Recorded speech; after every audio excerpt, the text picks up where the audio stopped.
Look closely at untreated natural water or industrial runoff, and you'll find an invisible, incredibly stubborn problem. It's filled with colloidal particles, microscopic flecks of clay, organic matter, and algae that are constantly moving, refusing to settle down to the bottom. They refuse to sink because of a physical principle outlined in the DLVO theory. Most of these tiny particles carry a negative surface charge. When they drift near each other, electrostatic repulsion pushes them apart, preventing them from merging into larger, heavier pieces. For decades, civil engineers solved this by relying on slow gravity. They built massive, sprawling treatment basins, creating huge areas of still water to give those individual particles the hours or days they needed to gradually drift to the tank floor. But as global urbanization expands, the immense physical land required to build those sprawling basins simply doesn't exist near the cities that need them most. To keep up with demand, modern water treatment has to simultaneously defeat that microscopic electrostatic repulsion and drastically shrink the treatment plant's physical footprint. The solution to that spatial dilemma is an ultra-compact, high-rate system known in the industry as the Densadeg.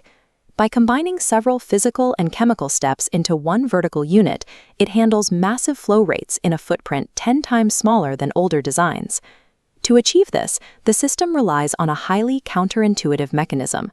To output crystal-clear water, the machine aggressively pumps its own thick, 30 waste sludge directly back into the fresh supply. This deliberate contamination is actually a highly controlled 4-stage process that turns a messy waste byproduct into a powerful chemical catalyst. The process begins in Stage 1, the flash mixing zone.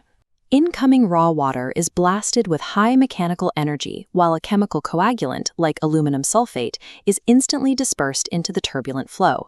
These coagulants create heavily positively charged metal ions that neutralize the negative electrostatic shields around the colloidal particles. With their repulsion shields destroyed, the particles can finally touch, forming small initial clusters known as microflocs. The water then moves to Stage 2, the contact flocculation zone. At this point, those initial microflocs are structurally fragile and far too low in density to sink against the flow, remaining suspended in the water column. This is exactly where the heavy waste injection occurs.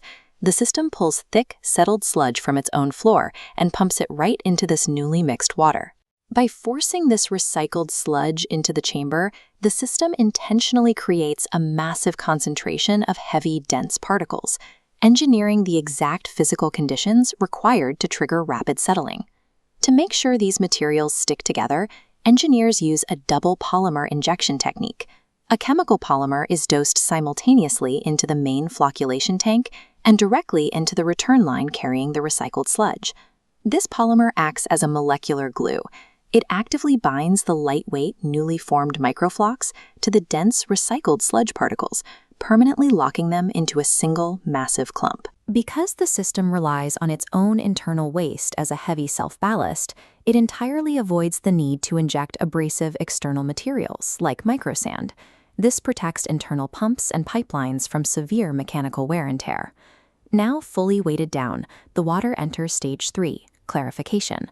Gravity immediately takes over, and these huge, self-ballasted masses plummet out of the water column to the floor of a massive settling zone. While the heavy solids drop quickly, the remaining water flows upwards, forced through a dense honeycomb network of sloped lamellar plates. This setup proves Hazen's surface loading theory in action. Settling efficiency depends on surface area, not tank depth. Any lightweight particles still floating in the upward current hit the underside of these sloped plates, merge into larger masses, and slide backward, right against the flow of the clean water escaping out the top. The combination of the dense, self-ballasting sludge and the hydrodynamics of the lamellar plates allows the system to produce highly clarified water at extreme upward velocities of 15 to 100 meters per hour. All of those fallen solids eventually accumulate in Stage 4, a mechanical sludge thickening zone located at the very floor of the tank. At the base, a slow-moving floor scraper equipped with vertical metal bars, called a picket fence, gently churns the deep accumulation of fallen sludge. The mechanical physics here are highly precise. The metal pickets carve vertical pathways directly through the dense mass, giving the trapped interstitial water an exact escape route to rise back to the surface. Compacting the material this way rapidly condenses the sludge to an extreme density, often between 30 and 50 grams per liter, without requiring any extra dehydration machinery or expensive centrifuges. While the surplus material is pumped out for final disposal, a carefully measured portion of this ultra-dense, thickened sludge is constantly routed directly back to the Stage 2 flocculation zone to sustain the reaction. This continuous feedback loop perfectly optimizes the entire operation. By weaponizing its own waste to accelerate the physical settling process, the plant maximizes the efficiency of its expensive chemical coagulants without losing a drop of chemical power. It also gives the facility incredible operational agility. While older biological or physical treatment plants can take several days to reach a stable state, the Densadeg operates on rapid commissioning. This chart comparing startup time to full capacity perfectly illustrates the difference. While the traditional system's flat curve